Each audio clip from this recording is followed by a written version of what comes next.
you've guessed it. You got a bit of a tease there. But that was a spot the deliberate mistake we gave you then before the ad break, because Simon Horton's back. Here he is, and we couldn't be happier. And because Simon's back, it does mean that he brings with him the time-honoured tome that we call the Doctor Who Diary, and it's time to dip into that with our good friend and warm our cockles on the simple glow of times past. Looking forward to this one, Simon.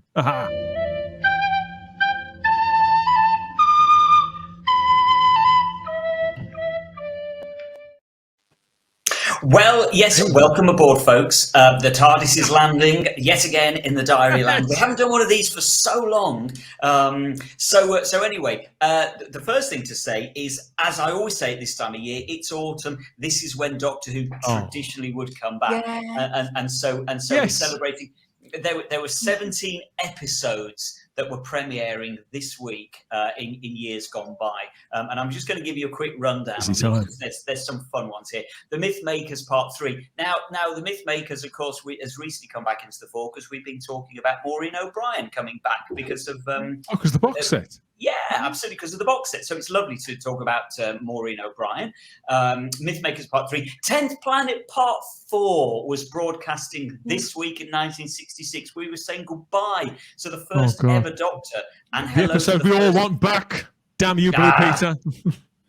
And of course, beautifully reminiscent of the fact that we saw William Hartnell, well, at least we saw David Bradley doing a kind of a dodgy impression of William Hartnell, in my opinion, on Sunday. But anyway, 10th Planet Part 4 was airing in 66. The Abominable Snowman, which has recently been released on Blu-ray as animation form. That was back in 1967 this week. Now, here's one for you, Dan. Pyramids of Mars, Episode 1, was broadcasting in 1975.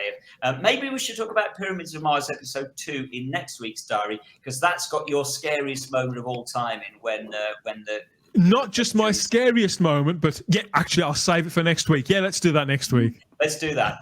Right, now here's mine. This is my pick of the week. Deadly Assassin Episode 1 was broadcasting in 1976. Who didn't love the Deadly Assassin Episode 1? Awesome story. Anybody on the panel? Has anybody here, Sarah and Charlotte, have you seen Deadly Assassin yet? I have seen it. Not completely. Whoa. Have you seen Episode 1, Charlotte? I think I've seen like some of Episode 1. What do you mean you think you've seen some of Episode 1? There's so much Tom Baker stuff, isn't there? Yes. I just think it's one of the single best Doctor Who episodes of all time, The Deadly Assassin Part 1, and a brilliant cliffhanger. It's Halloween this week, and so Image of the Fendal Episode 1 was also on air in this week in 1971. I really like that as well. I love that too. Probably the closest we ever got to a Halloween story, I think, Image of the Fendal. Although here's another contender, The Stones of Blood Episode 1 was also broadcasting in 1978. Great Halloween episode. Creature from the Pit was Walton, come on. Began its epic broadcast in 1979. I've just finished watching Creature from the Pit in the season 17 box set. It doesn't get any better with time. Time has not improved. I like it. I've got some spot. So do I, Sarah. I do as well, Sarah. What is that to like? Too. It's just fun. It's showing another side to Doctor Who. That's just fun, you know. And it was 1979. Come on. Also, I remember first seeing that, I was sure that I could see through Lala Ward's top. But I was... That's why Dad likes it, folks. Did I say that out loud? I did a reading of it, Simon. I was a duster and I had the turban and everything. Really? We need a photo of that, Sarah. We need a photo. Have you got photos? We need Not them. to hand. I'll see if I can find one. I bet Retro Doc's got one. And our final Tom Baker episode for this week was Full Circle. Began broadcast in 1980.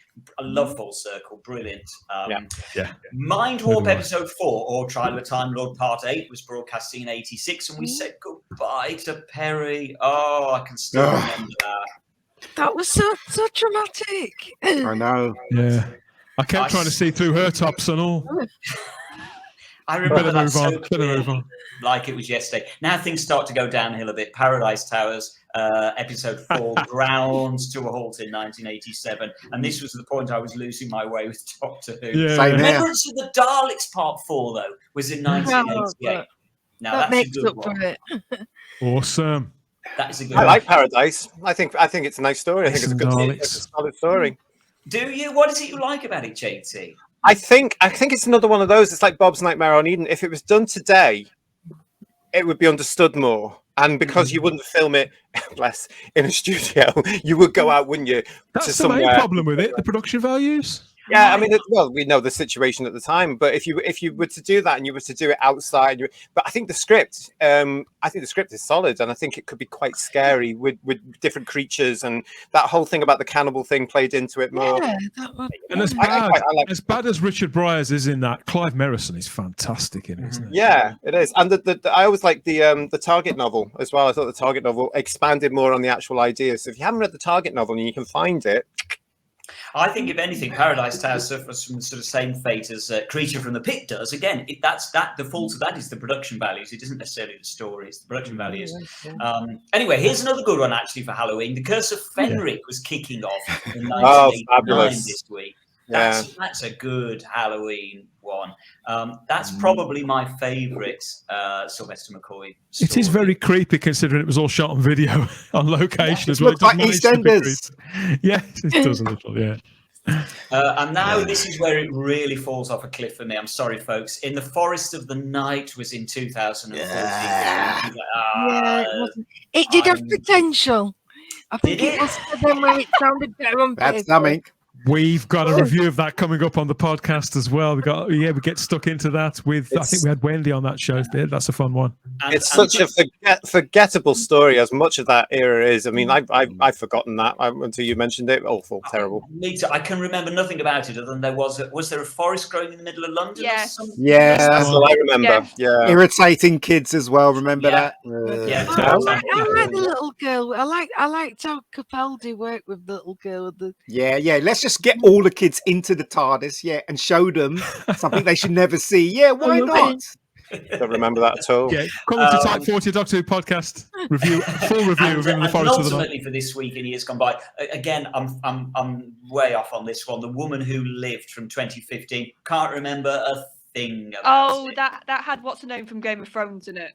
That had Lion Oh, in it. right. Not like that Yeah. one. What's the name? About that I one. can't remember the girl's name. What? Maisie Williams. something, isn't she? Maisie Maisie Williams. big head. She had a big head.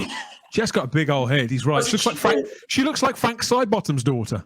Was it the character that had a weird name like she? Maisie Williams. There you go. Vanessa's just said Maisie Williams.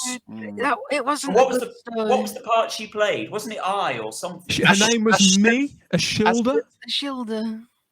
Wasn't she from the past and she ended up in the future for some bizarre reason? Well, They all do the that. doctor, and she blames the doctor for because the doctor made her immortal. Immortal, yeah. Did he? Basically. All right. Yeah. Why would you Anyway. do that? Anyway, that's another show. And, No idea. and finally, really, really digging to the very bottom of the barrel, our final one for this week and years gone by, 2018 Arachnids in the UK. Why did you have to go and do that? And that was the point that I stopped watching Doctor Who. Seriously, that was it. That was the point. Yes, thank you, Chris, for that one. And can I just say, right? Same here. People in Sheffield do not hoard rubbish, all right? You don't know what kind of nutcase. Yes, you do. Also, Yes, you do. remember in that episode, they left a spider in one of the houses, one of those They giant did. spiders. What the hell? That episode, however, even though I've never seen it, I am aware of it, and that episode will go down in Doctor Who history as the episode that switched the United Kingdom public off once and for all. Yeah. Well, Me too. yeah, we all sort of did. Well, we all did this, didn't we? We all did that. Yeah. No, I did. We Yeah, not certainly just did. the UK, the Americans. It wasn't very kind to them either.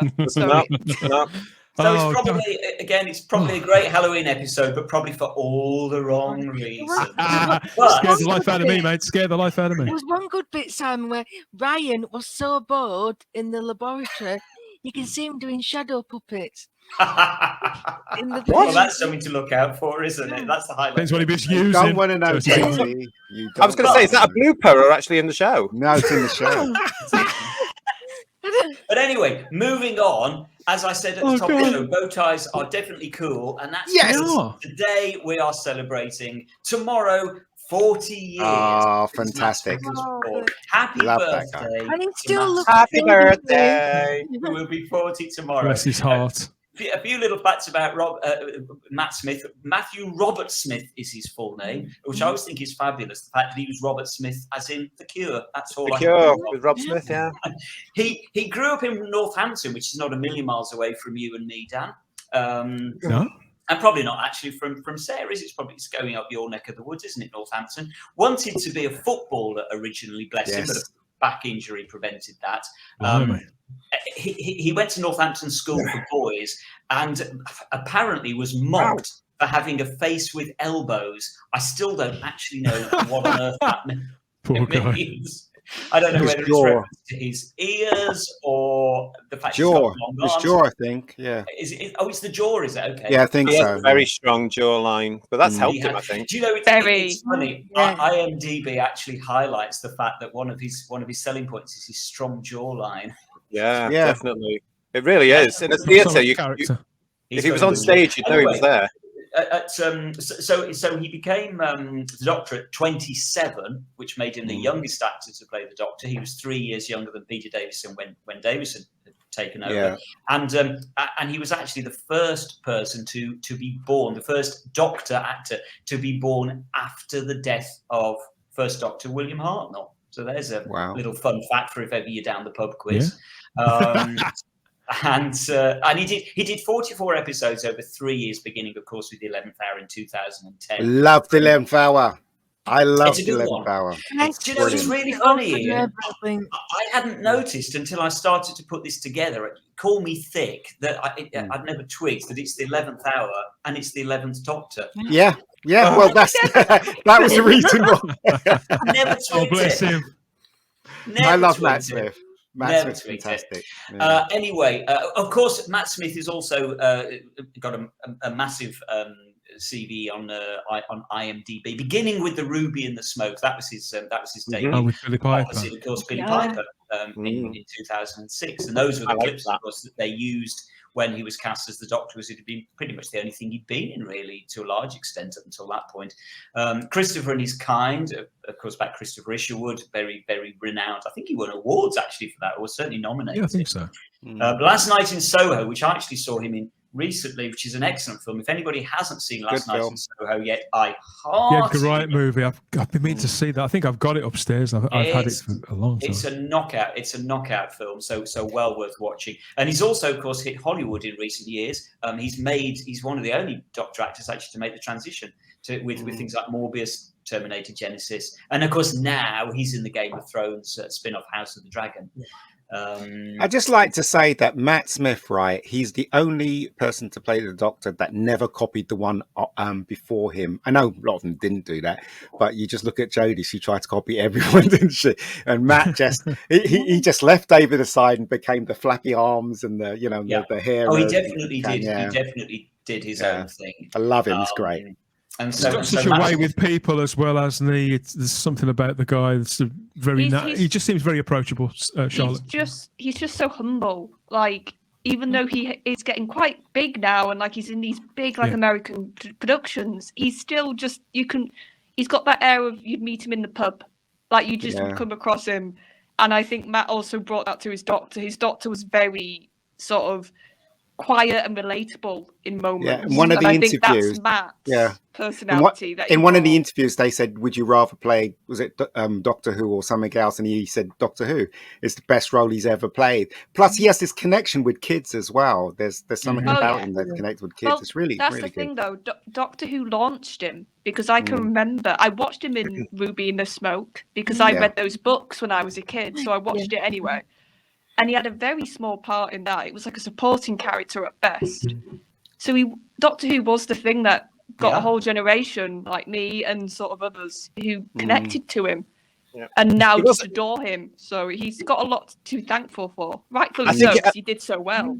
I think he would have made it to an extent anyway, because I remember seeing him in that lawyer politician thing that was on directly before Doctor Who. Party Animals. was absolutely fabulous. I loved that show, and I was gutted that because he got the role of the Doctor, they scrapped series 2, because it left on a sort of ending where I was like, okay, what happens next? And then you don't know.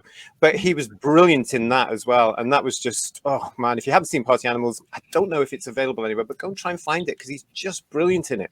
You can't help thinking when you see that photo, I think it's probably fair to say that Matt Smith is probably the coolest person ever to play the part of the Doctor.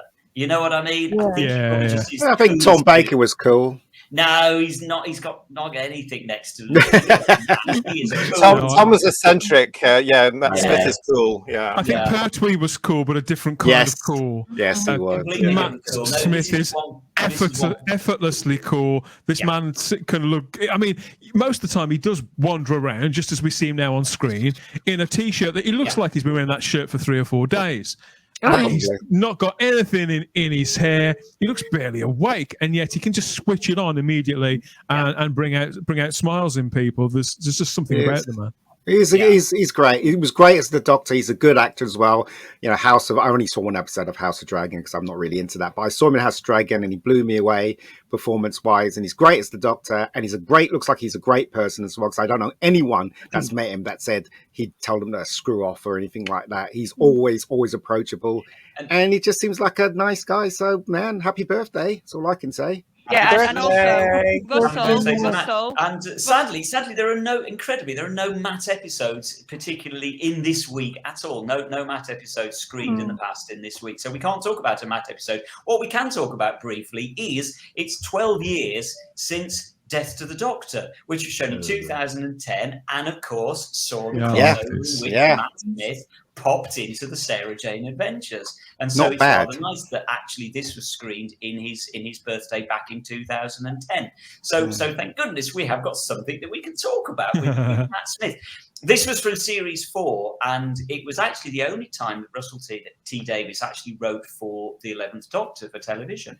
It was his only 11th Doctor script from Russell, and of course it was the bless her, there we are seeing beautiful Liz Sladen there on the right. This was the very last on-screen adventure for Sarah and the Doctor together. We would see no more of these, and of course it was the first time that Joe Grant, by now Joe Jones, had been seen on screen since 1973, 37 years previously. I couldn't quite believe I was watching this when it went out, particularly on children's BBC. It's a great episode, Dan. It's a really good episode. Yeah. That scene where he talks to Joe, when Joe says, "You abandoned me," and he sits down, he talks about he was looking at her do this and that, the other.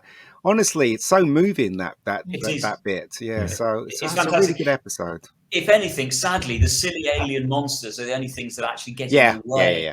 But I just can't help thinking it would have been nice to have almost a more simplistic, down-to-earth story, covering the kind of stuff that Ian is just talking about. They're focusing on more character stuff rather than silly aliens. But at the end of the day, it's a kids' show, so you know.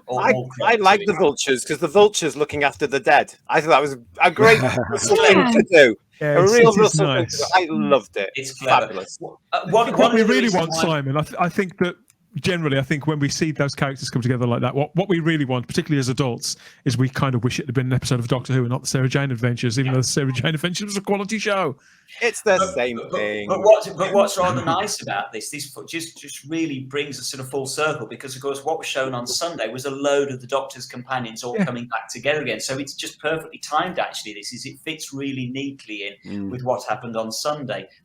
Quick rundown: you do get a rundown in Death to the Doctor of some of the companions. Up until that point, Liz Shaw apparently is working on the unit Moonbase. Of course she is. I love that. That's brilliant from Russell that he came up with that. The Brigadier is stranded in Peru. Of course he is. It's just of course he was. Of course he was. Tegan, we understand, is fighting for Aboriginal rights. Ben and Polly are running an orphanage in India. You know, these are it's just beautifully done. Harry, bless him, Harry Sullivan, working with vaccines, has saved thousands of lives, we're told. It's implied that he's passed on as well, because she talks in the past about. It's implied he's passed on because she talks in the past about Harry. It absolutely is implied. And Ian and Barbara are professors at Cambridge, and Ace Ace, who we got to see on Sunday again, it's just brilliant. Raised billions of pounds, we're told, through her charity, A Charitable Earth. See what they did there? And so it's just lovely that there we are. We saw Tegan, we saw Ace on Sunday, and so it just fits beautifully in with the fact that Death to the Doctor, both episodes were shown exactly 12 years ago in 2010. And it's funny how much of that has stuck, years you know, ago. stuck with the fandom. 12 years. Stuck 12. With the Oh my mythology. god. Yeah. Oh god. I need to regenerate. Incredible. And as I say, that's Matt Smith. So you know, we raise a Matt. You definitely, Matt mate. Happy birthday, Matt. Happy birthday, Matt.